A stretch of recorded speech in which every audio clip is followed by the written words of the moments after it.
오늘 본문이 담긴 마태복음 13장은 하나님 나라에 대한 예수님의 다양하고 풍성한 비유들로 가득합니다.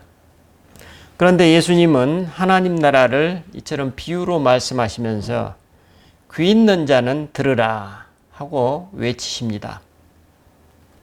그런데 귀 있는 우리들이 듣기에 귀 있는 자는 들으라는 예수님의 이 말씀이 어쩌면 더욱 하나님 나라의 비밀을 더 신비롭게 만드는 것 같습니다.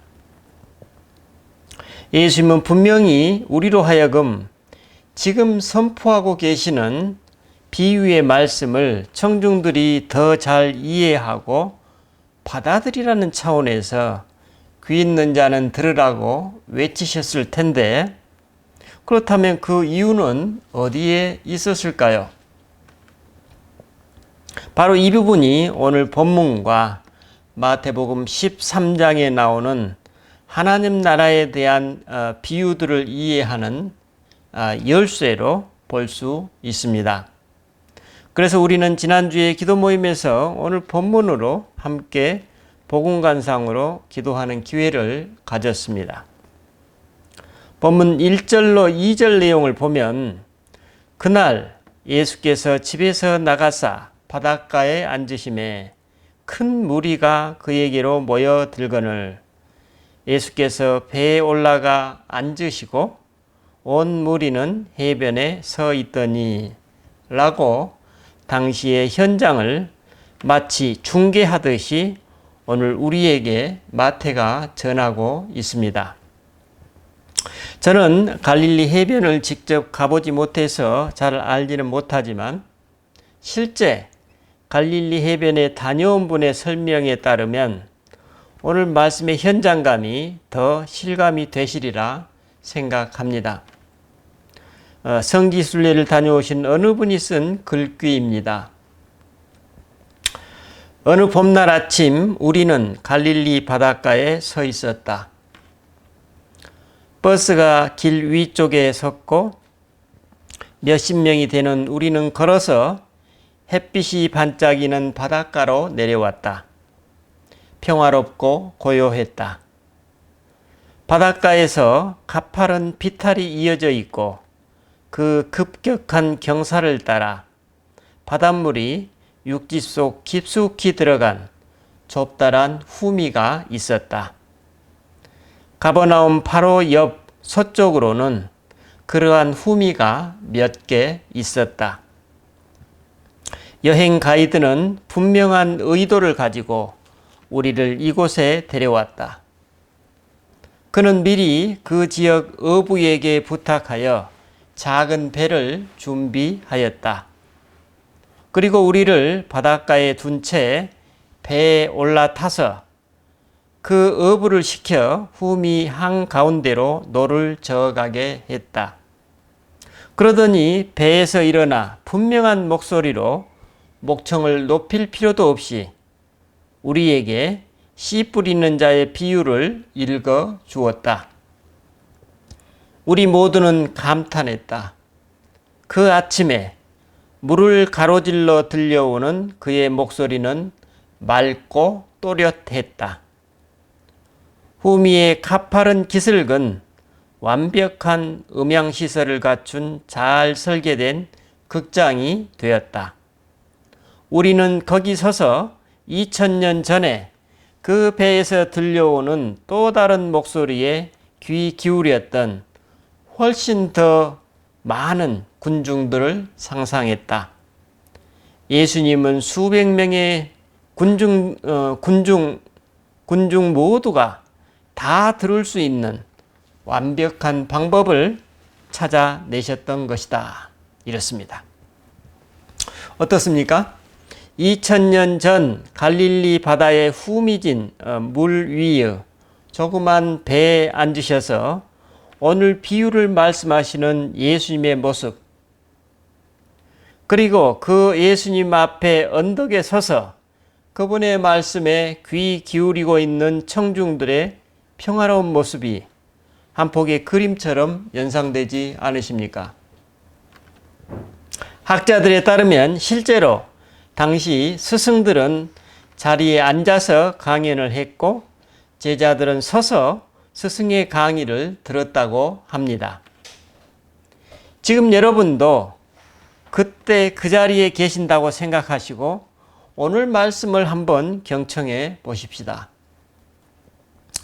씨를 뿌리는 자가 뿌리로 나가서 뿌릴새 더러는 길가에 떨어짐에 새들이 와서 먹어버렸고 더러는 흙이 얕은 돌밭에 떨어짐에 흙이 깊지 아니하므로 곧 싹이 나오나 해가 돋은 위에 타서 뿌리가 없으므로 말랐고 더러는 가시 떨기 위에 떨어짐에 가시가 자라서 기운을 막았고 더러는 좋은 땅에 떨어짐에 어떤 것은 100배, 어떤 것은 60배, 어떤 것은 30배의 결실을 하였느니라.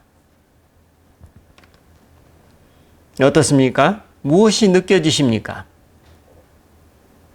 저는 옥토가 아닌 나머지 땅에 떨어진 그 씨앗들의 운명이 너무나도 안타깝게 느껴졌습니다. 공교롭게도 딱딱한 길가에 떨어진 씨앗, 돌짝밭에 떨어져 겨우 싹은 틔웠으나 햇볕에 타서 말라 죽어가는 새싹, 어쩌다가 가시덤불에 떨어져 싹은 틔웠으나 길을 펴보지도 못하고 생명의 기운이 막혀버린 곡식. 저에게는 그 씨앗들이 처한 상황이 너무나도 안쓰러웠고 그들의 처지가 고통스럽게 다가왔습니다. 제가 왜 그렇게 느꼈을까요? 그렇습니다. 저는 각각의 땅에 떨어진 그 씨앗들의 운명에서 어쩌면 제 자신과 저의 삶을 돌아본 것입니다. 기도 중에 제 삶을 잠시 돌아보니 운명처럼 주어진 제 삶의 조건 때문에 어느덧 자리 잡은 돌처럼 딱딱해진 저의 마음, 그리고 이후 돌짝밭 같았던 제 삶의 실제와 현실들, 그리고 이 모든 상황과 환경에서 왔던 그 가시덤불 때문에 생기를 펴지 못했던 과거 제 자신의 모습이 기억났던 것입니다. 이 모두가 바로 제가 살아왔던 삶의 여정이었습니다. 그런데 이런 마음밭을 살고 있었던 저에게 그 씨앗은 자기 생명을 저에게 내어주려고 이 세상에 온 것입니다.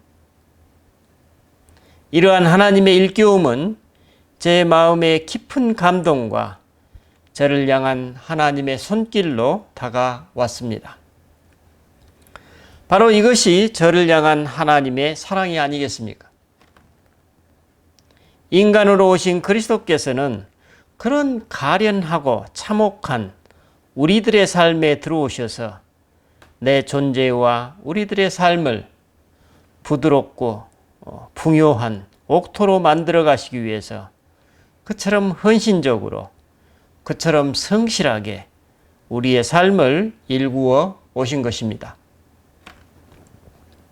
우리는 여기서 이 세 가지의 땅의 상태에서 드러나는 우리를 향한 예수님의 연민, 그분의 긍휼과 아픔, 그리고 그 말할 수 없는 사랑을 느끼게 됩니다. 우리를 향한 그분의 가슴 아픈 사랑을 느끼게 됩니다. 그래서 우리를 향한 그분의 미션이 바로 여기에서 드러납니다. 우리의 인생과 삶이 좋은 결실을 낼 수 있는 옥토로 일구어 가시는 것, 이것이 바로 그분의 소망이요 희망임을 알 수 있습니다. 예수님은 당신의 존재와 삶을 통해 드러내시는 이 메시지를 받아들여서 알아가는 사람들, 이런 사람들이 바로 귀 있는 자들, 들을 귀로 듣는 자들이라고 말씀하고 계심을 알 수 있습니다. 그러면 오늘 우리들의 실상은 어떻습니까? 오늘도 우리에게는 길바닥 같은 딱딱한 마음, 돌짝밭 같은 내면의 빈약함, 가시덤불 같은 어두움이 드리워져 있음을 경험하곤 합니다. 이것이 현재 내 자신만의 문제일까요? 하나님께서는 오늘 내 안에서, 내 삶의 일상에서 이런 나의 모습을 보여주셨다면, 이런 내 자신만 이런 과정임을 인정할 것이 아니라 내가 만나고 있는 우리 이웃들도 모두 이와 같은 노정 중에 있음을 받아들이라는 암묵적 메시지도 함께 읽어야 할 것입니다. 그래서 우리는 기도합니다. 주님, 저에게 자비를 베푸소서. 주님, 그들에게 자비를 베푸소서. 그래서 우리는 이렇게 기도합니다. 주님, 우리에게 자비를 베푸소서.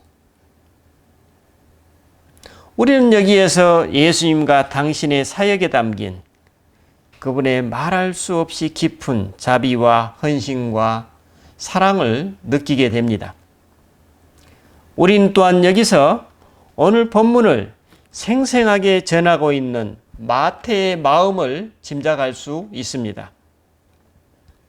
즉, 마태는 이 본문을 기록하면서 오늘 바닷가의 배 위에 앉으셔서 말씀의 씨앗을 직접 뿌리고 계시는 예수님과 그 말씀에 귀 기울이고 있던 청중들을 어떻게 기억하고 있을까요? 당시 이스라엘 백성들은 로마의 압제로부터 자신들의 해방과 구원을 갈망하고 있었고, 이 의롭지 못한 사람들과 이 세상에 대한 하나님의 심판을 기대하고 있었습니다. 그런데 그들은 어느 날 젊고 권능 있는 생기가 넘치는 한 예언자가 혜성처럼 등장하고 있음을 발견하게 된 것입니다. 그래서 그들의 관심은 이 예언자가 과연 이스라엘에 어떤 새로운 메시지를 선포하실지에 대한 궁금증을 품고 그분의 말씀을 경청하고자 그분을 따라다니며 이처럼 해변가에 모여든 것입니다. 예수님이 이 네 가지 땅에 씨 뿌리는 비유를 말씀하실 때 아마도 청중들은 그 한마디 한마디에 온 마음을 다해 경청했을 것입니다. 그들은 행여 한마디라도 놓칠세라 이 젊은 예언자의 말씀에 귀 기울였을 것입니다. 그런데 그분이 들려주셨던 이야기는 그들의 기대와는 너무나도 달랐습니다. 하나님이 마침내 이스라엘 땅을 회복시켜 주시고 그들이 꿈꾸던 새로운 세상, 그 하나님 나라가 아니었던 것입니다. 대신 그분의 메시지는 알다가도 모를 비유들로 가득했습니다. 아마도 그들에게 하나님 나라에 관한 예수님의 이 비유들은 그들의 현실과는 너무나도 동떨어진 것 같아서 너무나도 비현실적이고 나이브하게 느껴졌을 것입니다. 그들이 지금 마주하고 있는 삶의 현실과는 너무나 다른 세상에 살고 계시는 그분을 느꼈을 것입니다.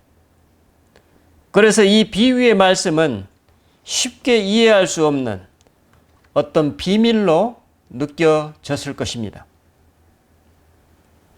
그래서 예수님은 제자들과 청중들의 이런 사정을 이미 잘 알고 계신다는 듯이 귀 있는 자는 들으라며 그들의 귓전에 새로운 질문을 던지십니다.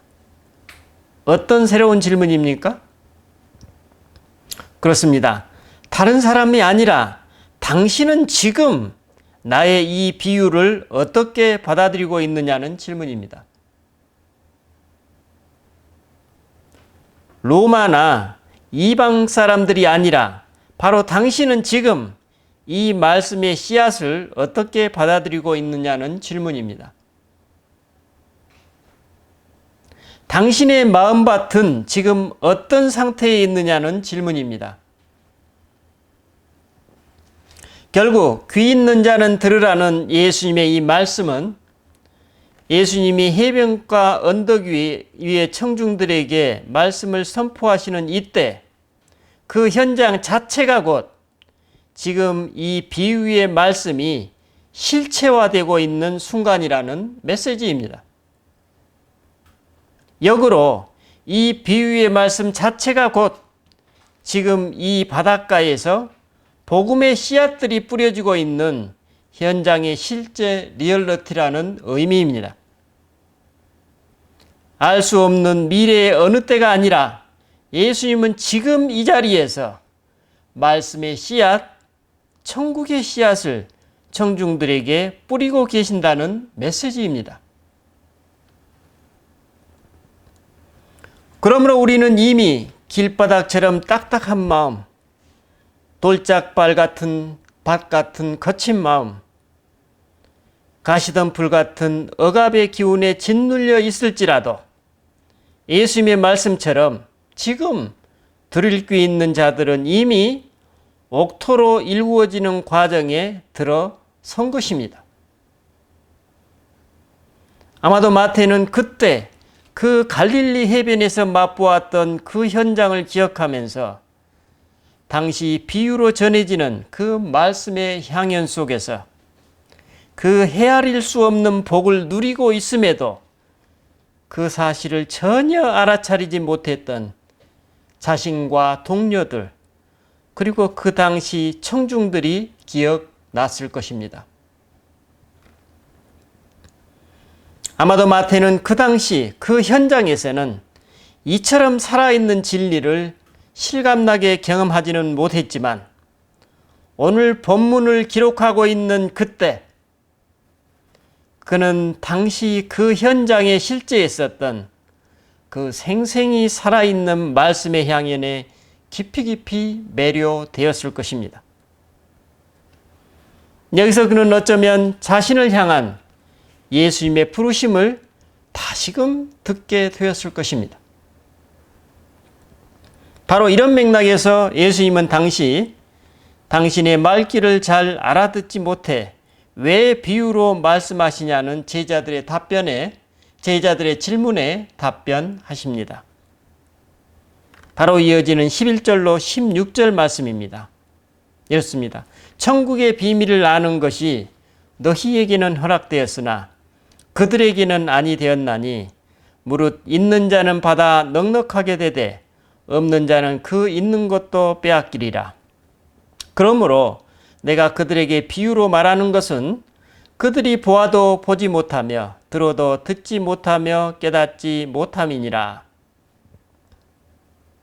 예수님은 이 씨 뿌리는 비유를 설명하시기 위해서 방금 이사야 선지자가 하나님의 구원을 약속했으나 그가 전하는 하나님의 메시지를 거부했던 이스라엘 백성들을 그 자리에 청중들에게 지금 소환하고 있습니다.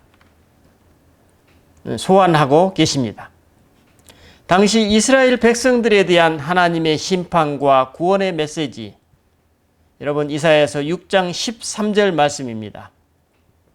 그 중에 10분의 1이 아직 남아있을지라도 이것도 황폐될 것이나 밤나무와 상수리 나무가 배임을 당하여도 그 구루터기는 남아있는 것 같이 거룩한 씨가 이 땅의 구루터기니라 하시더라.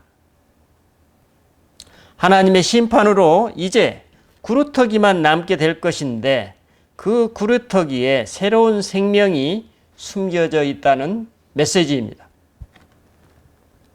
그 새로운 생명의 씨앗이 바로 지금 이 갈릴리 해변에서 이스라엘 청중들에게 살아있는 생명의 말씀을 전하고 계시는 예수님 당신이시고, 이 새로운 씨앗이 이제 싹이 트고 자라서 하나님의 구원과 자비의 시대가 열리고 하나님의 그 사랑의 열매들이 100배, 60배, 30배의 결실을 거둘 것이라는 메시지입니다. 예수님은 바로 이런 맥락에서 이사야의 예언이 그들에게 이루어졌으니 일러스되 너희가 듣기는 들어도 깨닫지 못할 것이요 보기는 보아도 알지 못하리라.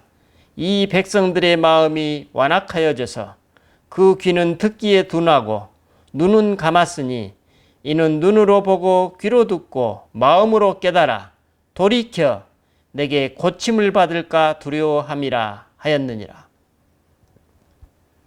그러나 너희 눈은 봄으로 너희 귀는 들음으로 복이 있도다 라고 말씀하십니다. 심판과 구원의 실상을 드러내는 말씀입니다. 무엇을 듣고 무엇을 보는 것이 복이 있다고 말씀하시나요?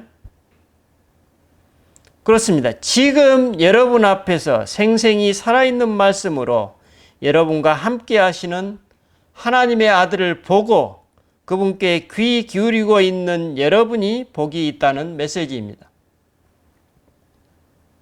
그리스도 예수를 통해 지금 이 자리에서 실체화되어 구현되고 있는 하나님 나라를 받아들이고 경험하는 사람들에게 복이 있다는 의미입니다. 이전에 많은 선지자들과 의인들이 이처럼 지금 살아있는 말씀으로 그들 앞에 앉아 계신 그리스도를 그토록 만나고자 했으나 보지 못했고 그토록 그분의 말씀을 듣고자 했으나 듣지 못했다는 것입니다. 그런데 지금 이스라엘 백성들은 이런 그리스도를 보고 있고 그분의 메시지를 들었으면서도 눈멀고 귀먼 사람들이 많다는 것입니다. 19절로 22절 말씀입니다. 아무나 천국 말씀을 듣고 깨닫지 못할 때는 악한 자가 와서 그 마음에 뿌려진 것을 빼앗나니 이는 곧 길가에 뿌려진 자요. 돌밭에 뿌려졌다는 것은 말씀을 듣고 즉시 기쁨으로 받되 그 속에 뿌리가 없어 잠시 견디다가 말씀으로 말미암아 환난이나 박해가 일어날 때에는 곧 넘어지는 자요. 가시떨기에 뿌려졌다는 것은 말씀을 들으나 세상의 염려와 재물의 유혹에 말씀이 막혀 결실하지 못하는 자라고 예수님께서 지적하십니다. 이것이 바로 예수님이 말씀하시는 심판인데 사람들은 아무리 보고 들어도 그것을 깨닫지 못한다는 예수님의 탄식입니다. 이런 맥락에서 요한복음 12장에서 예수님께서는 당신의 십자가가 기다리고 있는 예루살렘으로 향하시면서 당신의 죽음을 오늘 말씀에 씨 뿌리는 비유에 연결시키십니다. 어떤 내용입니까? 인자가 영광을 얻을 때가 왔도다. 내가 진실로 진실로 너희에게 이르노니 한 알의 밀이 땅에 떨어져 죽지 아니하면 한 알 그대로 있고 죽으면 많은 열매를 맺느니라. 자기의 생명을 사랑하는 자는 잃어버릴 것이요 이 세상에서 자기의 생명을 미워하는 자는 영생하도록 보존하리라. 사람이 나를 섬기려면 나를 따르라. 나 있는 곳에 나를 섬기는 자도 거기 있으리니 사람이 나를 섬기면 내 아버지께서 그를 귀히 여기시리라. 우리는 여기서 예수님이 왜 제자들에게 하나님 나라를 비유로 가르치실 수밖에 없었는지 알 수 있습니다. 그것은 거룩한 씨앗에 관한 이 말씀과 오늘 씨 뿌리는 비유가 예수님 당신의 십자가 죽음과 부활 이전, 즉 앞으로의 일이기 때문이었습니다. 그들은 사실 예수님의 십자가 죽음과 그분의 부활을 이해하고 받아들일 만한 아무런 준비가 되어 있지 않았던 것입니다. 마찬가지로 이 사실은 예수님이 왜 예루살렘에서 십자가에 죽으셔야만 하셨는지 제자들이 이해하지 못했던 이유와도 깊이 연결되어 있음을 알 수 있습니다. 예수님이 지금 선포하시는 하나님 나라의 핵심 중의 핵심은 바로 우리 인간들이 받아들일 수도 이해할 수도 상상할 수도 없는, 우리 인간들에게 가르칠 수도 주장할 수도 없고 그렇다고 미리 누설할 수도 없는 바로 그 비밀, 당신의 십자가 속에 감추어져 있었기에 오직 당신의 그 사역을 비유로밖에 설명하실 수밖에 없으셨다는 사실입니다. 그러므로 예수님 당신 자신과 하나님 나라를 비유로만 말씀하실 수밖에 없었던 이유 그 자체가 예수님 전체 사역의 핵심 중의 핵심이었음을 알 수 있습니다. 바로 이 점이 오늘 네 가지 땅에 관한 비유의 이면에 감추어진 핵심 메시지가 아닌가 생각합니다. 이처럼 예수님은 당신처럼 오늘 우리가 실제 하나님 나라의 씨앗들로 살아가는 것 자체를 가장 기뻐하실 것입니다. 예수님은 이렇게 살아가는 사람의 삶을 영광을 얻는 삶이라고 말씀하십니다. 제가 오늘 아침에 어느 분의 장례식에 다녀왔습니다. 몇 년 전에 그분과 함께 영성수련에서 만나 함께 기도했습니다. 그분은 좋은 대학교를 졸업하시고 또 아주 좋은 커다란 대형 교회에서 부목사로 사역하시다가 거기서 계속 머물 수도 있었지만 그 교회의 어떤 보호와 또 지원 속에 머물 수도 있었지만 그는 그 자리를 버리고 과감히 밖으로 나오셨습니다. 홀로 교회를 개척하시고 또 조그마한 교회를 목회하시다가 저와 같은 영성 목회 사역을 하고 싶으셔서 조그마한 땅을 마련하시고 거기에 조그마한 영성센터를 준비하고 계셨습니다. 그런데 그때 어느 신앙인 악덕 건축업자가 그에게 다가왔고 그만 목사님은 그 악덕 건축업자에게 휘둘리셨던 것입니다. 어쩌면 그분 마음이 순수하면 순수할수록 그분께 닥쳤던 충격과 고통은 너무나도 크셨을 것이라고 생각합니다. 그래서 그 당시 그 충격 속에서 저를 찾아오셨었습니다.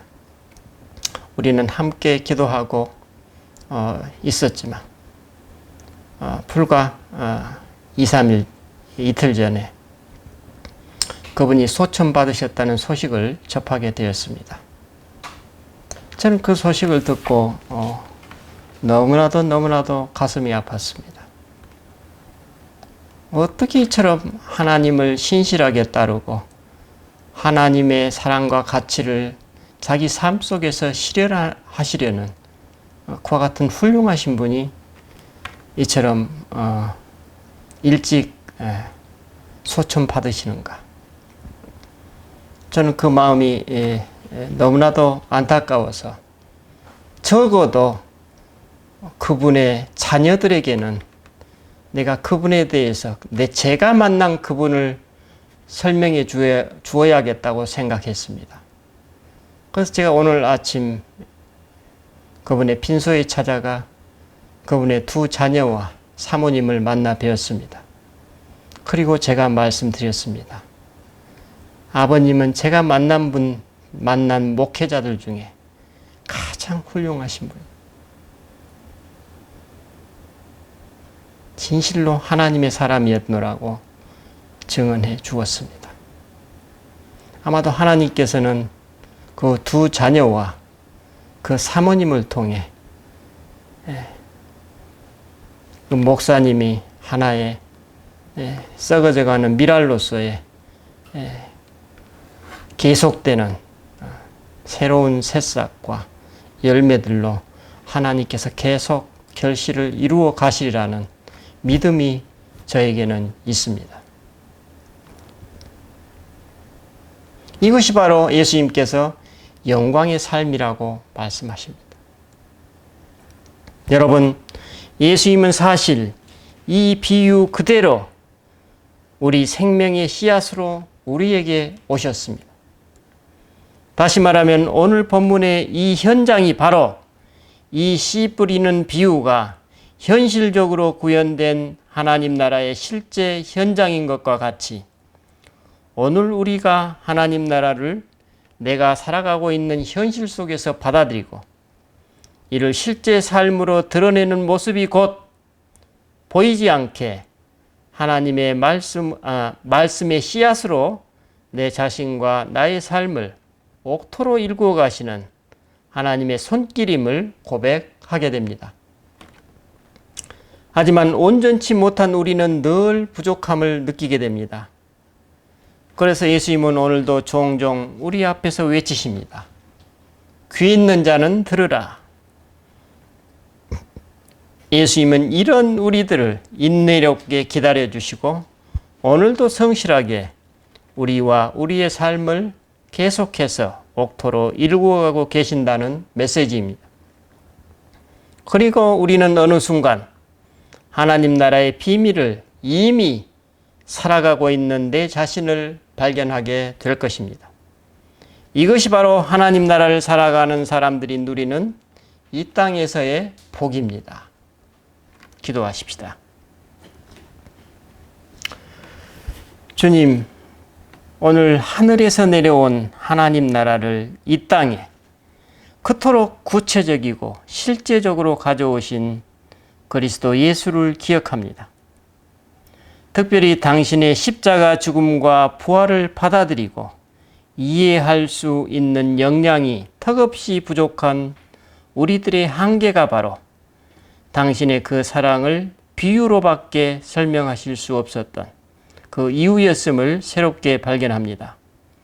또한 우리들의 이런 한계가 또한 역으로 당신이 왜 십자가를 지셔야만 했는지 일깨움을 얻습니다.